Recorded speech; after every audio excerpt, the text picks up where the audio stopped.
Hey y'all, Big Tim here. Today we're going to talk about something a little different. We're going to talk about marinas. So, what brought this up? It's all over Facebook right now.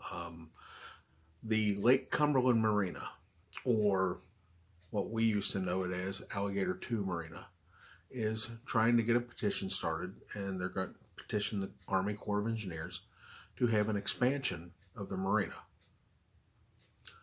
Okay, so that doesn't sound all so bad. You know what? It's not going to hurt having a extra dock here or there.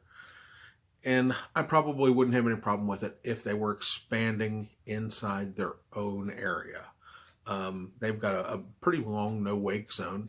They could expand inside that and not cause us any problems as far as fishermen.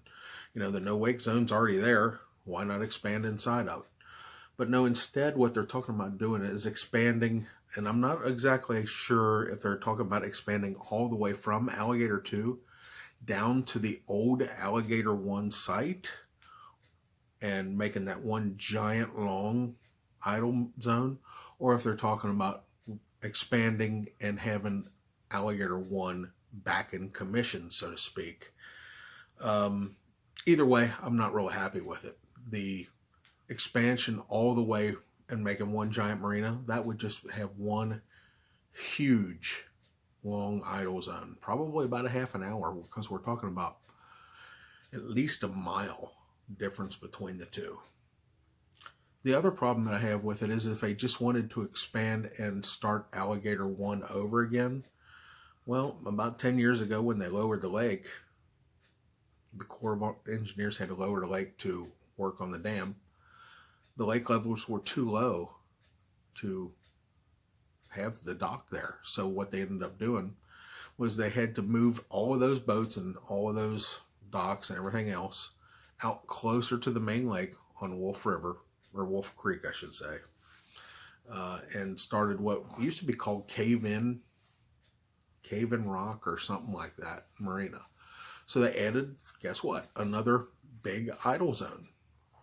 So now they're wanting to add another one, and I really have a problem with that. That area back there is a public area now. It's free of charge that anybody can use. I use it. You've seen it in one of my videos from Cumberland, and I really enjoy it there. Now, granted, sometimes I do wonder about the safety of my stuff. You know, whether I'm going to get broken into or not. But it's never happened, to me at least. I do know they used to have a restroom facility there that they used to keep open, and since vandals got in and was, you know, just messing the place up and tearing it up, they had to shut it down. You know, which is really kind of sucks. You know, for people that wanted to go and use the restroom there after fishing or boating or whatever else. Vandals took care of that for us. But having a marina there on site, you know, that would solve that problem. We would have somebody there taking care of it, tending it, and all of that stuff. But guess what? It's not going to be free access anymore. It's not going to be quick and easy in, because there's going to be a lot more people there. So I think we have enough marinas on Lake Cumberland already. And if they need additional boat slip areas, I think maybe they should think about building within the confines of their own no-wake zones. If you look at the overhead map of Alligator 2, I think there's a lot of area there that they could probably build a few more docks, and it wouldn't hurt us fishermen trying to idle through that way anyway. You know, that's a pretty long idle zone. Lake Cumberland has to be the houseboat capital of the world, is what it's called, and it has to have more dock space, more marinas than anywhere else in the country that I know of. So Lake Cumberland has tons of these marinas out there. Starting up on the upper end of the lake, the first one I know of is Burnside, General Burnside State Park area. Burnside has a giant marina. Go down a little further, you've got, it's not so big, but Pittman Creek Marina. Then you go to Lee's Ford, who happens to own the one that we're talking about now, Alligator 2, or Lake Cumberland Marina. Then you go down a little further and you got the granddaddy of all, the one that's probably most commonly known, Conley Bottoms. Huge, huge marina. Used to be able to fish in it. You know, now they say don't fish inside the buoys. We'll get to that in a minute. So then you can keep going down, and you get into Beaver Creek. You got Beaver Creek Marina. You've got down in Indian Creek, you have Grider Hill. You have what is that? State Dock, I think it's called. And there's 2 or 3 right there. Can't remember all of them. But then, of course, you go into Wolf Creek, and you have the one that used to be called Cave in Rock or something like that. I forget what it's called now. Then you have Alligator 2, and now they want to do Alligator 1 again. You know, every one of these docks has hundreds of boats on them. Most of the boats are licensed out of state, so the state's really not collecting a lot of revenue on the boats, even though they sit in the water all the time. State's really not collecting the revenue on some of those taxes that are there. So, you know, I'm really just not a fan of it. So if you see a petition floating around about expanding the Lake Cumberland Marina as a fisherman, it's not a good idea. Like I said, it could probably bring some stability and development to the old Alligator 1 site. And it might make it a little bit safer because they have more people, but it's going to eliminate free access. Not to mention it could possibly make one giant no-wake zone. If you're trying to fish a tournament, let's say from Conley Bottoms or the dam or anywhere, and you wanted to run to the back of Wolf Creek to fish, you're looking at the first idle zone there in the one that I've been calling Cave and Rock or whatever it's called now. It's real close to the mouth of Wolf Creek. Anyway, that idle zone there takes about 10 to 15 minutes to go through if you're truly idling, not doing a hard idle. Then if you go through Alligator, that one takes about 15. And if you expand that idle zone even further, you know, you're looking at 40, 45 minutes of idling. You have just eliminated one giant area of the lake that you could be able to fish. Now, people from Indiana, they're kind of used to it because they do that at Monroe and they do that at Patoka. There's a lot of idle zones. But in Kentucky, it just doesn't make sense to me. First off, you're putting a marina on, to me, putting a marina in those kinds of areas is almost like, you know, building your house on the on-ramp of the interstate. You know, that's a high traffic area. Let's shut everybody down. So I'm just not real thrilled about that. If you see one of the petitions, do not sign to expand. There is another petition out there saying don't expand. You might want to look at that one. I'm a little leery of that one too because of the wording. It's kind of odd. I know they're going to have a public meeting down in Somerset about the expansion. I hope a lot of the local guys can get out there and voice their concerns. Obviously, I won't be able to make it. It's too far away. But maybe we can get the word pushed out and a lot of people can show up and maybe get that nipped in the bud. I like having the free access down there. Would I like having the facilities, you know, the restrooms opened, the garbage and stuff tended to, things like that? Yeah, that would be nice. But at the same time, I don't need it.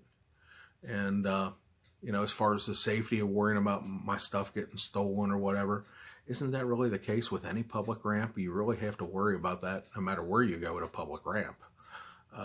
So I just don't think it would be a good idea. So there's also been other debates about marinas. We'll talk a little bit about the ones we have here on the Ohio River. I kind of feel a little differently, and I'm going to catch flack for this. But I feel differently about one of the marinas that you take the main drag and you dig a hole, your own hole. You buy the property around and you dig out some of that property and let it fill up with water and turn it into a marina. To me, that is your property. If they want to tell you to stay out of it, I think they have the right to. People are going to argue, hey, that's public water. Well, those same guys that say that's public water, I guarantee you would not like you to fly a drone over their public airspace. And that's public air. That air belongs to everyone. The water belongs to everyone too. But going back into that area that they dug out, to me, you're on private property. And that's pretty much the way the definition should be. If you or someone that you bought the land from or whatever dug a hole and let it fill up with public water, even though the public water is there, the public air is there as well, that is private property. That's my thinking. They should be able to tell you to stay out. And I understand why these people do it. You know, I'm not real thrilled about it because a lot of times people put these marinas on some of the best fishing areas, whether they're, you know, dug out or whatever else. A lot of times they're some of the prime fishing areas. Yeah, I don't care what marina you think about. Most of them at one point used to be a prime fishing area. Oh, I can think of one. The one at Lake Barkley State Park. Sorry, I am probably the one that got that shut down for you guys. I was able to go under some catwalks years ago. There's a giant area between the main dock and the bank. The bank there was actually the main channel bank, and I got on a really good bite. I caught a bunch of fish there one time, but the marina people just didn't like the fact that I was between their walkway dock and the bank, even though there were no boats. I respected the area that I knew that there were power lines and everything going back to, so I stayed away from that. But the next time I went back there, there was chain link fence hung under the walkway that I got my boat underneath. So you guys that live down at Lake Barkley, sorry, that was probably me that got that area shut down, which I'm so against. Again, they put that marina on a prime fishing spot. It's a main channel bank. And I understand they need to have deep water. But like I said, if you look at the aerial footage of it, you'll see there's, shoot, in some places there's 15, 20 yards between the bank and their main walkway. You know, it definitely wasn't involved with hurting anything, any public property. But again, I understand why marina owners do this, because I was actually fishing with a guy years ago when I first got into fishing. I was in his boat and we were fishing a marina. I can't remember exactly where it was, but he was a crankbait guy, and he threw a crankbait up in a slip, which I'm not one, I really don't like to fish slips. We talked about that earlier in the Kentucky Lake video, but he was pitching that crankbait up in slips, and of course he wasn't great. So he threw his crankbait up on a boat that had a cover, and all he was concerned about was getting his crankbait back, and he was ripping it. And I'm seeing this cover ripping and everything else, and I'm thinking, boy, that guy would be really pissed if he was to come down and see this happening to his boat. I know I would. I probably would have went after somebody. But, you know, that's the way some people are. So I understand why people don't want fishermen around their boats. Believe me, I totally understand it. I try not to fish in slips. If I do, I'm throwing some soft plastics.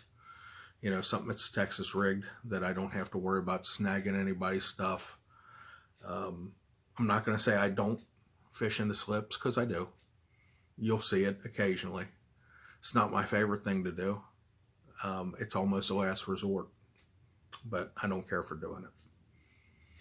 But I understand there's a lot of fish to be caught there. I think if you're going to do it, you need to make sure that you're careful of everybody's property, first off. I remember seeing one of the college tournaments. Some kids were flipping spoons in the slips, you know, and they were catching them pretty good. But when they got a fish on, I could see the front of their boat was just beating and banging.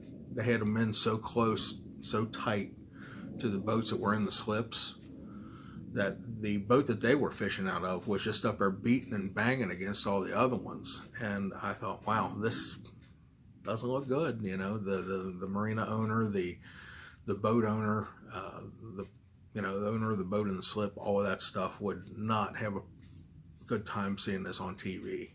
And this was on national TV. I saw it and I thought, no, this isn't good. So we need to, if we're going to fish in the marinas and in slips, we need to make sure that we are very careful and respect everybody's property, because we would want the same done for us. I know we would. Don't tell me you wouldn't. But again, I think if you dig out a hole and you put up no fishing signs, that is your area. Because even though it's public water, like I said, it's public air. And you wouldn't like a drone flying over your swimming pool or your backyard or whatever when you're out there having a few drinks or hanging with your friends. And, you know, definitely wouldn't care for that. So I think we need to respect the fact that if these people spend all the money to dig the hole and let the water run in there, I know the fish go in there too, but the same would be said of deer. You know, deer can go on somebody else's property, you know, if you're a deer hunter. So I honestly think that needs to be the fine line. If you spent the money to dig the hole, that's yours. You can let people in if you want. You cannot let people in. But if you put a marina on my public waterway, and it's in a public cove that already exists, or a straightaway or a channel bank, to me, you shouldn't be able to keep me out of there, because I was able to fish that area before you put your marina there. Nothing's changed other than you put a bunch of floating docks there. To me, that's the way the laws should read. And it should be pretty cut and dry. It should be pretty simple.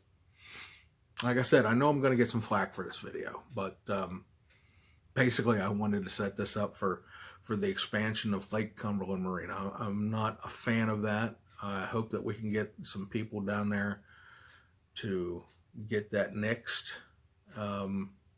Either way they want to do it. If they want to expand inside their own no-wake zone, again, hey, go for it. You're not expanding the no-wake zone. You're not costing me any more time. If I wanted to idle through there, you know, it doesn't hurt me at all. So anyway, like I said, I know I'm going to catch some flack. You can throw some comments down at the bottom. And this is going to be a topic I think we should all really consider, and maybe get the laws across the country, make it a national thing, where they're easily understood from state to state. There should be no gray area. We should just make it cut and dry, simple, easy. Everybody understands it. This is what we can do. This is what we can't do. End of story. But anyway, if you are going to go into marinas as a fisherman, please be very respectful. As a matter of fact, tonight as I'm recording this, there was some news out of Kentucky Lake. 2 marinas got hit with either tornadoes or inline winds. I tend to think it was probably inline winds by looking at the damage. Not that I'm a meteorologist, but hey, aren't all us fishermen amateur meteorologists? At least we're as accurate as the ones on TV. But anyway, looks like inline winds. The Moores Marina got pretty severely damaged, and Kentucky Dam Marina got pretty damaged, I think Thursday or Friday. So there's been some real bad storms basically all across the country this week for the last solid 7 to 10 days. Storm after storm after storm. So obviously I haven't gotten out to do a bunch of fishing, and that's why we're seeing this video here today. In fact, my videos may slow down to once a week for maybe the rest of the summer. We'll try to get some quick tips out and stuff like that. But as far as like on the water, stuff like that, we may only see, you know, 1 or 2 of those a month. We'll see how it goes. Just because of the opportunities to get out to go fishing. With all the rain and storms we've had, there's a lot of work to be done as far as like mowing grass, and you have to mow it when you can right now because it's growing tremendously. But if you're working and it's a sunny day, when are you going to get the opportunity to cut grass? So I have to cut grass when I get the opportunity. So fishing may take a sidestep. The Ohio River is flooded right now anyway. It's supposed to drop down soon. might not be fishable for another week or so. But I hope to get out soon. I'm going crazy. Granted, it's been a week since I've been fishing, and I do have some footage that I shot, but I'm a little leery of showing it out there because we got a tip on a hot spot and we went to fish it, and I really don't want to give this guy's hot spot out. So we may just sit on that footage for a little while. But anyway, take into consideration marinas. Think about what you can do to make it better by considering other people's property and everything else. So until then, have fun, and hopefully we'll see each other on the water soon. Take care.